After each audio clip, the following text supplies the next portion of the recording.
ঘন সবুজ বন, নাম হাসি খুশি বন। সেখানে রাজা ছিল এক বিশাল দয়ালু হাতি। বন জুড়ে কেউ ঝগড়া করলে সে বড় কান নেড়ে বলতো, সবাই মিলেমিশে থাকো। বনের সেনাপতি ছিল এক চালাক আর ভীষণ দুষ্টু শিয়াল, নাম সেনাপতি ফোঁস। সে সারাদিন দুষ্টুমি একদিন সকালে ফোঁস বানরের লেজে কলা বেঁধে দিল। বানর দৌড়াতে লাগলো আর পেছনে সব পাখি কলা খেতে উড়ে। আরেকদিন সে কুমিরের পিঠে ধোয়া নিষেধ লিখে দিল।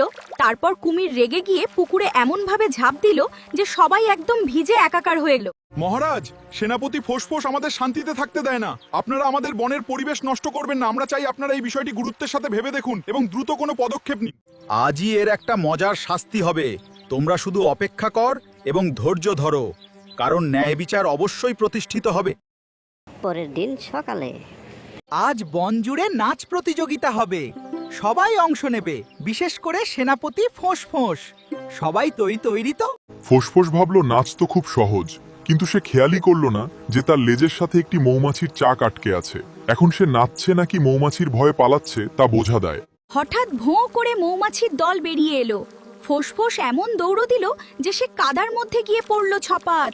আমি বুঝতে পেরেছি আমার ভুল এবং আমি লজ্জিত।